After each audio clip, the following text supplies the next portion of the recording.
নমস্কার। লক্ষ্মীর ভাণ্ডার প্রকল্পে আপনি আবেদন করতে চান, সেজন্য আপনাকে ফর্ম ফিল আপ করতে হবে এবং নিখুঁতভাবে ফর্ম কীভাবে ফিল আপ করবেন, সেটা এই ভিডিওতেই আপনি পাবেন এবং সেই সঙ্গে মনে রাখবেন যে এই লক্ষ্মীর ভাণ্ডার প্রকল্পে ফর্মে অনেক ভুলভ্রান্তি ঘটে। সেক্ষেত্রে দেখবেন আপনার আবেদনপত্রটি রিজেক্ট হয় বা বাতিল হয়। এমন এমন কেস রয়েছে, দেখবেন ব্যাংক ভ্যালিডেশন এরর দেখাচ্ছে বা বিভিন্ন রকম সমস্যার দেখা দিয়েছে। তাই কীভাবে নিখুঁতভাবে আপনি ফর্ম ফিল আপ করবেন, সঙ্গে কী কী ডকুমেন্টস দেবেন, স্বাস্থ্যসাথী কার্ড না থাকলে আপনি কী করবেন এবং মূল বিষয় হচ্ছে আরেকটি নতুন সংযোজন হয়েছে আধারের ফর্ম। সেই আধারের ফর্ম কীভাবে ফিল করবেন বা সেজন্য আপনাকে এই ভিডিওটি দেখতে হবে। তাই চ্যানেলে নতুন হয়ে থাকলে চ্যানেলটিকে সাবস্ক্রাইব করে দেবেন পরবর্তী গুরুত্বপূর্ণ আপডেট পাওয়ার জন্য। গভর্নমেন্ট অফ ওয়েস্ট বেঙ্গল পশ্চিমবঙ্গ সরকার লক্ষ্মীর ভাণ্ডার স্কিম, লক্ষ্মীর ভাণ্ডার প্রকল্প অ্যাপ্লিকেশন ফর্ম বা আবেদনপত্র। এই আবেদনপত্র সঠিকভাবে এবং নিখুঁতভাবে ফিল আপ করতে হবে। যদি আপনি ভুলভ্রান্তি এই ফর্মে করেন, সেক্ষেত্রে আপনার আবেদনপত্রটি রিজেক্ট হয়ে যাবে বা বাতিল হয়ে যাবে এবং সঠিকভাবে ফিল করার পদ্ধতি আপনাকে দেখিয়ে দেব। এবং ডান দিকে উপরে লেখা রয়েছে coloured passport size photograph, passport মাপের রঙিন ফটো। নির্দিষ্ট জায়গায় ফটোটি এখানে পেস্ট করে দেবেন এবং মনে রাখবেন এই ফটোর উপর দিয়ে কোনো রকম সই করবেন না, শুধুমাত্র ফটো এখানে পেস্ট করবেন। এবং তারপরে আপনি দেখতে পাচ্ছেন আবেদনপত্রের আইডি শুধু আধিকারিকের জন্য। এখানে আবেদনপত্রের আইডি দিতে হবে, সেটা আপনার কোনো করার দরকার নেই। এখানে যিনি আধিকারিক রয়েছেন উনি ওখানে আইডি বসিয়ে দেবেন। এবং এখানে একটি নিয়মাবলী রয়েছে, চিহ্নিত জায়গাগুলি অবশ্যই পূরণ করতে হবে, যেখানে প্রযোজ্য সেই যথাযথ বক্সে টিক মার্ক দিন। ঠিক আছে, আপনাকে ফর্ম ফিল আপের পদ্ধতিও দেখিয়ে দিচ্ছি। দুয়ারে সরকার রেজিস্ট্রেশন নাম্বার, এই দুয়ারে সরকার রেজিস্ট্রেশন নাম্বার যিনি আধিকারিক রয়েছেন তিনি এখানে রেজিস্ট্রেশন নাম্বার দিয়ে দেবেন। এটা অফিস ইউজ অনলি, আপনার এখানে কিছু করার দরকার নেই। উপরের সংখ্যাটি দুয়ারে সরকার ক্যাম্প থেকে পাওয়া যাবে। এই সংখ্যাটি লিখলে তবেই আবেদনপত্র জমা নেওয়া হবে, অন্য কোনো ফর্ম জমা নেওয়া হবে না। এটা অফিস ইউজ অনলি, এটা অফিসার যিনি আছেন, আবারও বলছি, এখানে রেজিস্ট্রেশন নাম্বার দিয়ে দেবেন। এরপর দেখতে পাচ্ছেন স্বাস্থ্যসাথী কার্ড নাম্বার। এখানে স্বাস্থ্যসাথী কার্ড নাম্বার দিতে হবে, কিন্তু এখানে ম্যান্ডেটরি চিহ্ন রয়েছে। আপনার প্রশ্ন হতে পারে যে স্বাস্থ্যসাথী কার্ড না থাকলে আবেদন করা যাবে? অবশ্যই আপনি আবেদন করতে পারবেন। সেক্ষেত্রে কিছু নিয়মাবলী রয়েছে। আপনি ধরুন নতুন স্বাস্থ্যসাথী কার্ডের জন্য আবেদন করলেন, সেক্ষেত্রে সেই রিসিভ কপি যে রয়েছে সেই রিসিভ কপির জেরক্স কপি সেলফ অ্যাটেস্টেড করে ডকুমেন্টসের সঙ্গে জমা দিতে হবে। এবং ধরুন আপনি আপনার ফ্যামিলিতে একটি কার্ড স্বাস্থ্যসাথী রয়েছে, আপনার নাম সেই স্বাস্থ্যসাথী কার্ডে নেই, আপনি সেই স্বাস্থ্যসাথী কার্ডে নাম যুক্ত করলেন এবং সেখানেও একটি রিসিভ কপি দেওয়া হয়। সেই রিসিভ কপি এই ডকুমেন্টসের সঙ্গে, রিসিভের জেরক্স কপি দেবেন, আসল কপি দেবেন না, রিসিভের জেরক্স কপি এই ডকুমেন্টসের সঙ্গে বা এই ফর্মের সঙ্গে অ্যাটাচ করে দেবেন। এবং তারপর আধার নম্বর, আপনার 12 সংখ্যার আধার নম্বর দেবেন। এবং তারপর অ্যাপ্লিক্যান্ট নেম, আবেদনকারীর নাম, যিনি আবেদন করছেন ওনার নাম দেবেন। ফার্স্ট নেম যদি থাকে ফার্স্ট নেম, মিডিল নেম যদি থাকে মিডিল নেম, লাস্ট নেম বা পদবি যদি থাকে পদবি দিয়ে দেবেন। তারপর মোবাইল নাম্বার, একটি রেজিস্টার মোবাইল নাম্বার দেবেন এবং যেই মোবাইল নাম্বার অন্য কোনো স্কিমে যুক্ত নেই সেই রকম মোবাইল নাম্বার দেবেন, একেবারে ফ্রেশ মোবাইল নাম্বার দেবেন। তারপর ইমেল আইডি, যদি আপনার ইমেল আইডি থাকে ইমেল আইডি আপনি দিতেও পারেন, নাও দিতে পারেন, এটা ম্যান্ডেটরি না। ডেট অফ বার্থ বা জন্ম তারিখ, DDMMYY ফরম্যাটে এখানে দিয়ে দেবেন।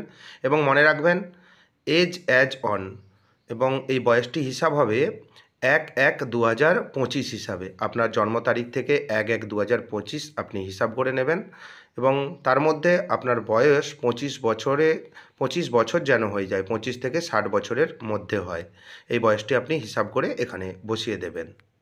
এরপর রয়েছে ফাদার্স নেম, বাবার ফার্স্ট নেম দেবেন এবং তারপর বাবার যদি মিডিল নেম থাকে মিডিল নেম দেবেন এবং পদবি আপনি দিয়ে দেবেন। এবং তারপর মাদার্স নেম, আপনার মায়ের নাম দেবেন এবং তারপর মিডিল নেম থাকলে মিডিল নেম দেবেন, লাস্ট নেম বা পদবি থাকলে পদবি দেবেন। এবং পাউস নেম, যারা বিবাহিত রয়েছেন তাদের স্বামীর নাম দেবেন, যারা অবিবাহিত রয়েছেন 25 বছর হয়েছে তাদের এখানে কোনো কিছু করার দরকার নেই, তারা এই ঘরটি ফাঁকা রেখে দেবেন। আপনি এই ফর্ম ফিল আপ করার সময় অবশ্যই আপনি যখন ফর্ম ফিল করছেন ডকুমেন্টসের সঙ্গে নামের স্পেলিংটা একটু মিলিয়ে নেবেন। এখানে যেটা লিখবেন যেন ডকুমেন্টসের সঙ্গে মিল থাকে, তা না হলে আপনার আবেদনপত্রটি রিজেক্ট হবে বা বাতিল হয়ে যাবে। নেক্সট অপশন কাস্ট বা জাতি, এখানে আপনি যদি এসসি বা তফসিল জাতি থেকে বিলং করেন সেক্ষেত্রে এই চেকবক্সে আপনি টিক চিহ্ন করে দেবেন, এবং এসটি তফসিল উপজাতি থেকে আপনি যদি বিলং করেন সেক্ষেত্রে এই চেকবক্সে টিক মার্ক দিয়ে দেবেন। এবং যদি আদার্স জেনারেল কিংবা ওবিসি থেকে বিলং করেন সেক্ষেত্রে আদার্স অপশানে আপনি চেকবক্সে আপনি টিক মার্ক দিয়ে দেবেন। আপনারা হয়তো সবাই জানেন যে যারা এসসি এসটি রয়েছেন তারা প্রতি মাসে 1200 টাকা করে পেয়ে থাকেন, 1200 টাকা করে, এবং যারা জেনারেল এবং ওবিসি ক্যান্ডিডেটরা রয়েছেন তারা প্রতি মাসে 1000 টাকা করে লক্ষ্মীর ভাণ্ডার প্রকল্প থেকে পেয়ে থাকেন। এবং ধরুন আপনি এসসি এসটি আপনি চেকবক্সে ক্লিক করলেন যে কোনো একটিতে, সেজন্য আপনাকে শংসাপত্রের নম্বর যে সার্টিফিকেট আপনার রয়েছে বা প্রমাণস্বরূপ আপনি যে এসসি কিংবা এসটি সেই সার্টিফিকেট নম্বর নির্দিষ্ট জায়গায় আপনি দেবেন, এবং সেই সঙ্গে মনে রাখবেন এই আবেদনপত্রের সঙ্গে এসসি এসটি সার্টিফিকেটের জেরক্স কপিতে আপনি নিচে সই করে দেবেন বা স্বপ্রত্যয়িত নকল, সেটা আপনি এই ফর্মের সঙ্গে যোগ করে দেবেন। এবং সমস্ত ডকুমেন্টস লিস্ট আমি আপনাকে বলে দেবো, তাই ভিডিওটি স্কিপ করবেন না। চ্যানেলে নতুন হয়ে থাকলে চ্যানেলটিকে সাবস্ক্রাইব করে দেবেন। এরপর কন্ট্যাক্ট ডিটেলস, প্রথমে দেখবেন রাজ্যের নাম লেখা রয়েছে, ডিস্ট্রিক্ট বা জেলার নাম এখানে দিয়ে দেবেন। রাজ্যের নাম লেখা রয়েছে কারণ এখানে দেখবেন পশ্চিমবঙ্গের বাসিন্দা ছাড়া এই প্রকল্পের আপনি সুবিধা নিতে পারবেন না। তারপর পুলিশ স্টেশনের নাম দেবেন, ব্লক মিউনিসিপ্যালিটি বা কর্পোরেশনের নাম দেবেন, তারপর জিপি বা ওয়ার্ড নম্বরের নাম দেবেন, এবং তারপর গ্রামের নাম দেবেন, তারপর টাউন বা সিটি যে কোনো একটির নাম দেবেন, হাউস বা প্রেমিস নম্বর দেবেন। এটা ম্যান্ডেটরি না, এটা শহরাঞ্চলের ক্ষেত্রে বেশিরভাগ ব্যবহৃত হয়। যদি আপনার হাউস নাম্বার থাকে আপনি দিতে পারেন। তারপর পোস্ট অফিস বা ডাকঘরের নাম এখানে দিয়ে দেবেন। তারপর পিনকোড নম্বর রয়েছে, আপনার যে পোস্টাল কোড নম্বর রয়েছে সেটা আপনি নির্দিষ্ট জায়গায় ইনপুট করে দেবেন। এভাবেই সঠিকভাবে আপনি ফর্মটি ফিল আপ করবেন। এরপর আপনাকে ব্যাংক অ্যাকাউন্টের তথ্য দিতে হবে, যেই ব্যাংক অ্যাকাউন্টে আপনার পয়সাটি আসবে বা যেই মাসে যেই টাকাটি দেওয়া হয় সেই টাকা আপনার ব্যাংক অ্যাকাউন্টে আসবে, সেটা নিখুঁতভাবে দেবেন। এবং এই ব্যাংক অ্যাকাউন্ট যদি আপনি ভুল ভ্রান্তি ঘটান সেক্ষেত্রে কিন্তু আপনার টাকা আসবে না, ব্যাংক ভ্যালিডেশন এরর দেখাবে। এখানে ব্যাংক নেম, ব্যাংকের নাম দেবেন যেই ব্যাংকের অ্যাকাউন্ট রয়েছে, সেটা পাসবইয়ের প্রথম পেজেই আপনি দেখতে পাবেন। ব্যাংক ব্রাঞ্চ নেম, কোন ব্রাঞ্চে অ্যাকাউন্ট রয়েছে সেখানে ব্রাঞ্চ নেম দেখবেন লেখা রয়েছে, এবং সেই সঙ্গে দেখতে পাবেন ব্যাংক অ্যাকাউন্ট নম্বর আপনি সঠিকভাবে এখানে দেবেন, এবং পাসবইয়ে সেটা লেখা রয়েছে, বা আপনার চেক যদি থাকে চেকে লেখা রয়েছে। আইএফসি কোড আপনি ব্যাংকের পাসবইয়ে দেখতে পাবেন, এবং আপনার চেক যে রয়েছে চেকে আপনি দেখতে পাবেন আইএফসি কোড কি রয়েছে। অনেকের কাছে দেখবেন অনেক ব্যাংক মার্জ হয়ে গেছে, পুরনো যে ব্যাংকের ডিটেলস রয়েছে, ধরুন আপনার ইউনাইটেড ব্যাংকের অ্যাকাউন্ট ছিল, আপনি পাঞ্জাব ব্যাংকে এখন শিফট হয়ে গেছে বা মার্জ হয়ে গেছে, আপনি ইউনাইটেড ব্যাংকের আইএফসি কোড দিলেন, সেক্ষেত্রে কিন্তু অসুবিধে হয়ে যাবে। যেটা রিসেন্ট বা কারেন্ট যেই ব্যাংক স্ট্যাটাস রয়েছে, যেই ব্যাংক হয়েছে সেই ব্যাংকের ডিটেলস দেবেন। দরকার হলে আপনি ব্যাংকে গিয়ে আইএফসি কোড, অ্যাকাউন্ট নম্বর এবং ব্যাংক ব্রাঞ্চ নেম এবং ব্যাংকের নেম জেনে নেবেন, যদি আপনার অ্যাকাউন্ট নম্বরটি বা আপনার ব্যাংক যদি মার্জ হয়ে থাকে। সংযুক্ত নথির তালিকায় স্বপ্রত্যয়িত ফটোকপি সঠিক বাক্সে টিক চিহ্ন দিন। পাসপোর্ট মাপের রঙিন ফটো, এখানে চেকবক্স রয়েছে, এখানে টিক চিহ্ন দিয়ে দেবেন, কিন্তু রঙিন ফটোতে কোনো রকমভাবে সই করার দরকার নেই। তারপর রয়েছে স্বাস্থ্যসাথী কার্ডের ফটোকপি। আপনাকে আগেই বলেছি স্বাস্থ্যসাথী কার্ড যদি থাকে সেই স্বাস্থ্যসাথী কার্ডের জেরক্স কপি নিয়ে সেখানে আপনি সই করে দেবেন, এবং যাদের স্বাস্থ্যসাথী কার্ড নেই তারাও কিন্তু এই প্রকল্পের সুবিধা নিতে পারেন। কিভাবে নেবেন আগেও বলেছি, যে আপনি সেই স্বাস্থ্যসাথী কার্ড যে জমা করেছিলেন আবেদনপত্রের রিসিভ কপি, সেই রিসিভ কপিটি জেরক্স করে আপনি নিচে সই করে জমা দিয়ে দেবেন। কপি অফ আধার কার্ডের কপি আপনি নিচে সই করে আপনি জমা করে দেবেন, এবং চেকবক্সে আপনি টিক চিহ্ন দিয়ে দেবেন। Copy of SC ST certificate যদি আপনার কাছে থাকে আপনি সেই সার্টিফিকেটের জেরক্স কপিতে সই করে জমা দেবেন। এবং কপি অফ ব্যাংক পাসবুক, আপনার কাছে ব্যাংক পাসবুক যেটা রয়েছে সেই ব্যাংক পাসবুকের জেরক্স কপিতে সই করে আপনি জমা দেবেন। আদার্স স্পেসিফাই, যদি আপনি আদার্স কোনো ডকুমেন্টস থাকে, ধরুন ভোটার কার্ড, রেশন কার্ড, যে কোনো একটি ডকুমেন্টস দিয়ে চেকবক্সে আপনি টিক চিহ্ন দিয়ে দেবেন। এবং সেলফ ডিক্লারেশন রয়েছে বা স্বঘোষণাপত্র রয়েছে, আমি পশ্চিমবঙ্গের বাসিন্দা, আমি কোনো ধরনের নিয়মিত সরকারি চাকুরি থেকে কোনো মাসিক আয় বা পেনশন পাই না, আমার জমা করা সমস্ত নথি এবং তথ্য আমার জ্ঞানত সত্য, যদি নথি বা তথ্য মিথ্যা প্রমাণিত হয় তাহলে আমার বিরুদ্ধে পদক্ষেপ নেওয়া হবে এবং প্রকল্পের সুবিধা বন্ধ করে দেওয়া হবে।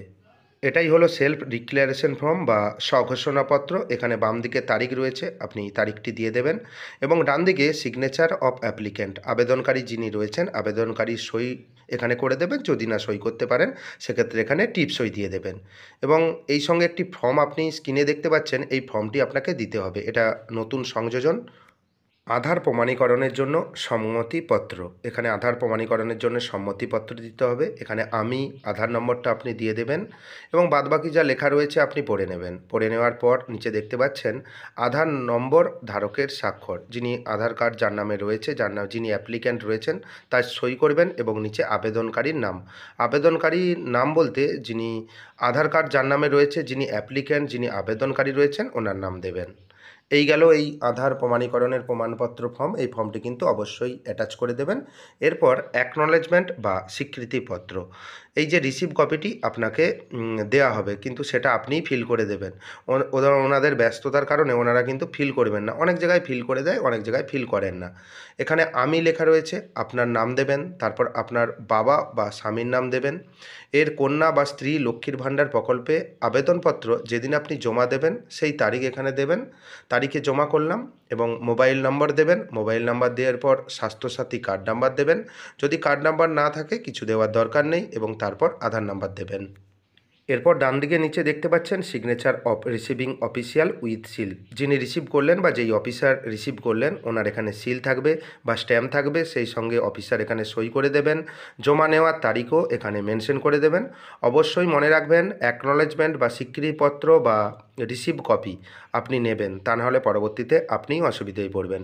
কারণ ধরুন আপনার টাকা আসলো না, আপনি আবেদন করলেন, সেক্ষেত্রে আপনার প্রমাণস্বরূপ তো কিছুই নেই এই রিসিভ কপি ছাড়া। অবশ্যই আপনি রিসিভ কপি দেবেন, তা নাহলে পরে আপনি ক্লেম করতে পারবেন না। যদি না রিসিভ কপি দেয় আপনি ওখানে বলবেন যে আমার রিসিভ কপি দরকার, তা নাহলে আপনি পরবর্তীতে আমি অসুবিধায় পড়তে পারি। দেখবেন আপনাকে রিসিভ কপি দিয়ে দেওয়া হবে।